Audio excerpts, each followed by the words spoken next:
اب بھی دلکش ہے تیرا حسن مگر کیا کیجئے، اور بھی دکھ ہیں زمانے میں محبت کے سوا، راحتیں اور بھی ہیں وصل کی راحت کے سوا، مجھ سے پہلے سی محبت میرے محبوب نما۔ ستاتی رہی رات بھر آپ کی یاد آتی رہی رات بھر۔ فیض کو بنیادی طور پر نظم کا شاعر تسلیم کیا جاتا ہے، لیکن ان کے لب و لہجے میں جو نرمی، نغمگی، گداختگی اور گھلاوٹ ہے وہ غزل کے مزاج سے بھی پوری طرح ہم آہنگ ہے۔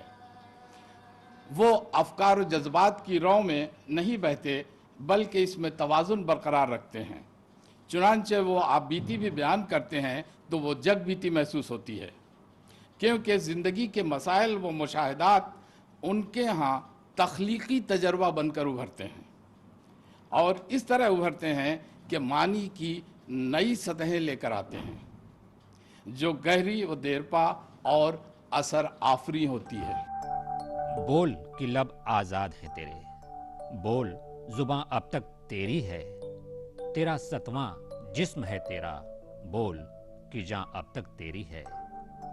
دیکھ کے آہن گر کی دکان میں تند ہیں شعلے سرخ ہیں آہن، کھلنے لگے ہیں قفلوں کے دہانے، پھیلا ہر ایک زنجیر کا دامن۔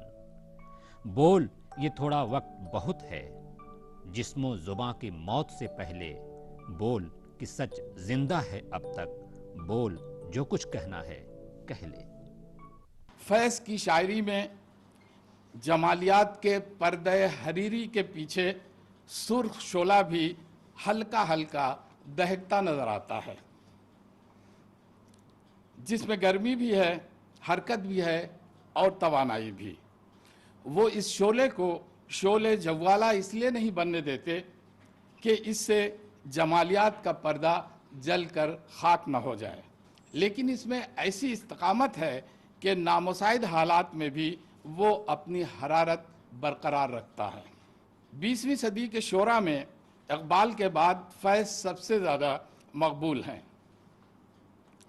اس مقبولیت کی ایک وجہ ان کا نشاتیہ اسلوب ہے جو روشن مستقبل پر یقین سے پیدا ہوتا ہے۔ وہ زندگی کی سختیوں اور ناہمواریوں سے مایوس ہو کر قلبِ احزا میں آہ و بکا کرتے رہنے کے بجائے تاریک رات سے پیدا ہونے والی روشن مستقبل کی نوید دیتے ہیں۔ یہ نوید آج کے انسان کو حوصلہ بھی دیتی ہے اور اس کے دلوں کو سرگرم بھی رکھتی ہے۔ یہ حوصلہ مندی اور سرگرمی عطا کرنے کا انداز آج کے انسان کو بھاتا ہے، اسی لیے وہ انہیں پسند کرتا ہے۔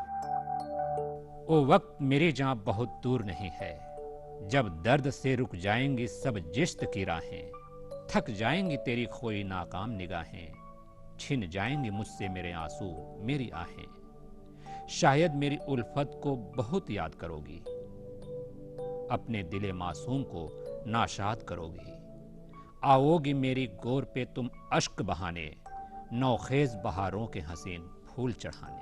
He is not running away from normal human affection. All that he is saying is, please don't take away my priorities. I am not forgetting you, but my priority is ایک ریآرگنائزیشن آف سوسائٹی۔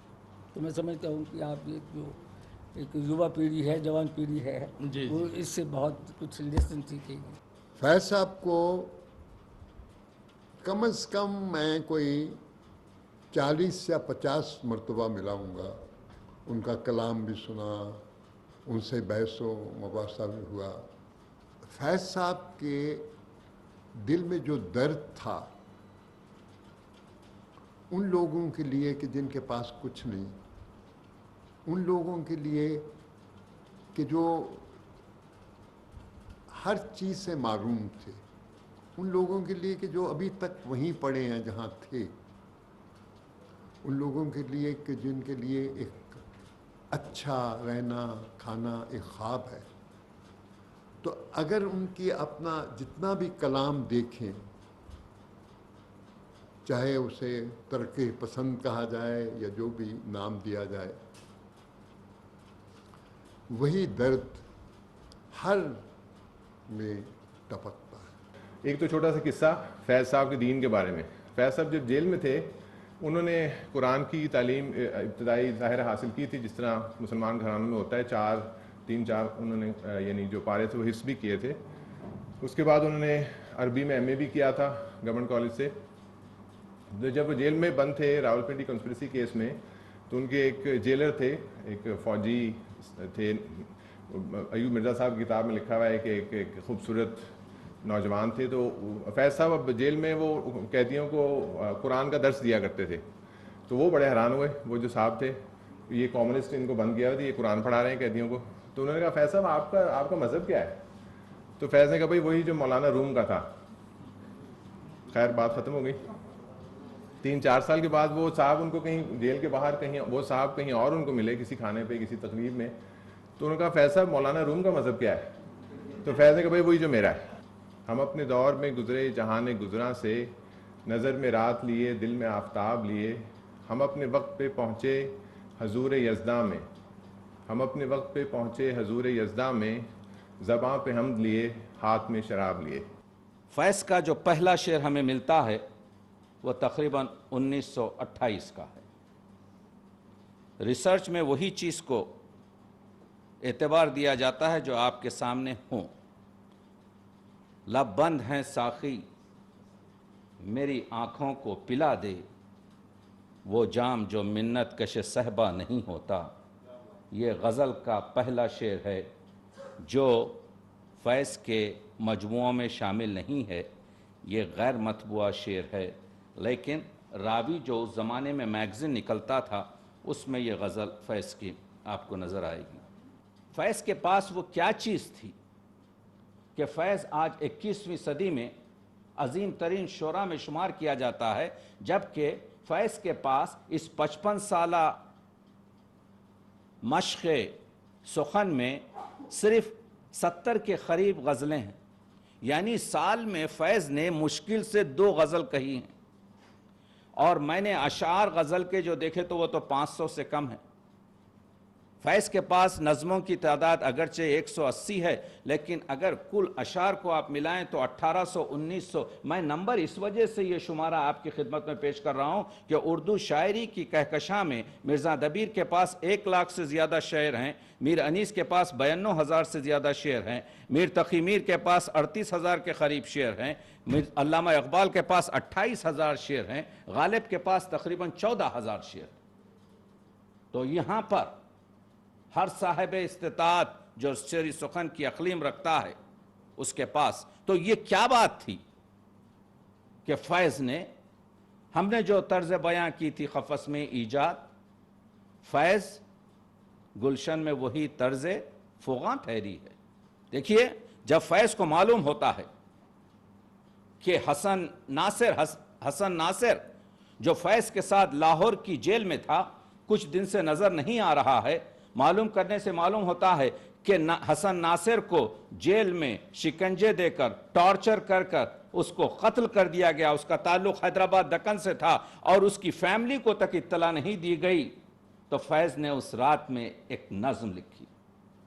بتانا یہ چاہ رہا ہوں کہ علامتی شاعری کس کو کہتے ہیں، کس طریقے سے یہ پوری چیز شام کے پیچ و خم ستاروں سے زینہ زینہ اتر رہی ہے رات، یوں صبا پاس سے گزرتی ہے جیسے کہہ دی کسی نے پیار کی بات، صحن زنداں کے بے وطن اشجار، زندان میں جیلوں میں جو درخت بوئے جاتے تھے وہ اس جنم بھومی سے تعلق نہیں رکھتے تھے، یہ پھولوں کے درختوں کو باہر سے لایا جاتا تھا۔ اس وجہ سے فیض کہہ رہے ہیں صحن زنداں کے بے وطن اشجار، سرنگوں محو ہیں بنانے میں دامن آسماں پہ نقش و نگار، یعنی جب ہوا چل رہی ہے تو ایسا معلوم ہو رہا ہے کہ یہ درختوں کے سر جھکے ہوئے ہیں اور یہ جو ہوا بادلوں کو اڑا رہی ہے تو یہ بادلوں کے ٹکڑے جو نقش بنا رہے ہیں جو دراصل ہوا بنا رہی ہے.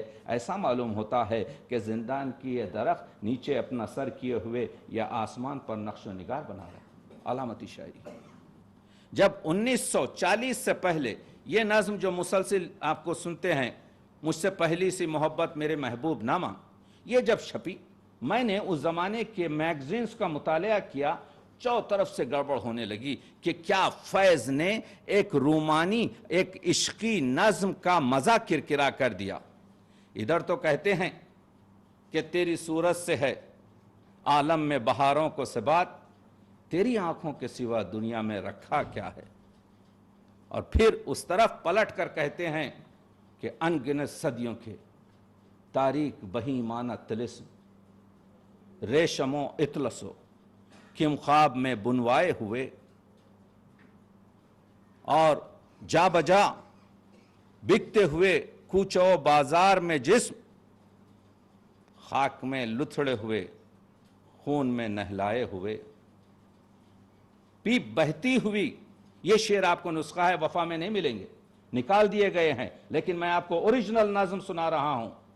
پیپ بہتی ہوئی گلتے ہوئے ناسوروں سے جسم نکلے ہوئے امراض کے تنوروں سے.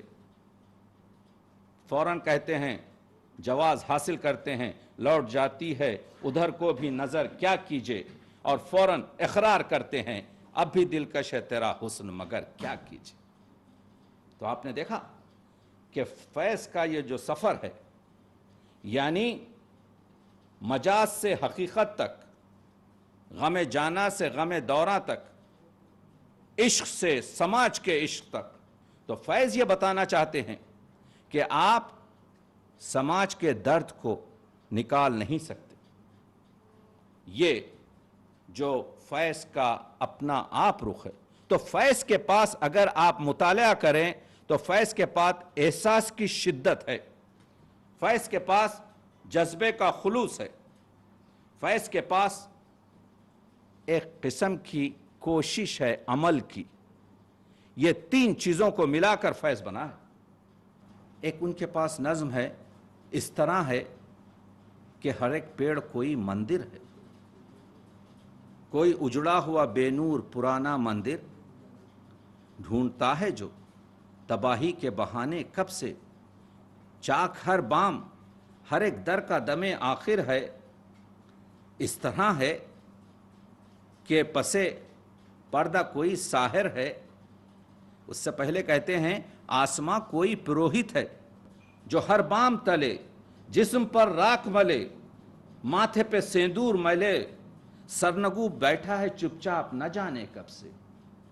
اس طرح ہے کہ پسے پردہ کوئی ساحر ہے جس نے پھیلایا ہے آفاق پہ یوں سحر کا دام. دامن وقت سے پیوستہ ہے یوں دامن شام. اب کبھی شام ڈھلے گی نہ اندھیرا ہوگا، اب کبھی رات ڈھلے گی نہ سویرا ہوگا. فیض نے دو کام کیے، ایک شاعری کی اور دوسرے سماج کا کام کی. تو فیض شام شہر نگراں میں کہتے ہیں وہ لوگ بہت خوش قسمت تھے جو عشق کو کام سمجھتے تھے. کام کا مطلب سماجی کام، یا کام سے عاشقی کرتے تھے. ہم جیتے جی مصروف رہے، کچھ عشق کیا کچھ کام کیا، کام عشق کے آڑے آتا رہا اور عشق سے کام الجھتا رہا. پھر آخر تنگ آ کر ہم نے دونوں کو ادھورا چھوڑ دیا. میں کہوں گا فیض آپ نے ادھورا نہیں بلکہ آپ نے اس کو منزل پہنچایا ہے. فیض نے جو کہا تھا کہ مقام فیض کوئی راہ میں جچا ہی نہیں، جو کوئے یار سے نکلے تو سوئے دار چلے. یہ شعر اس وقت تک نامکمل ہے جب تک آپ فیض کے دوسرے شعر سے جوڑ دیں. فیض تھی راہ سر بسر منزل، ہم جہاں پہنچے کامیاب آئے. تو جس شخص کا ہر نقش قدم منزل ہو اسے منزل کی ضرورت نہیں ہوتی. شکریہ. ایک امید سے دل بہلتا رہا، ایک تمنا ستاتی رہی.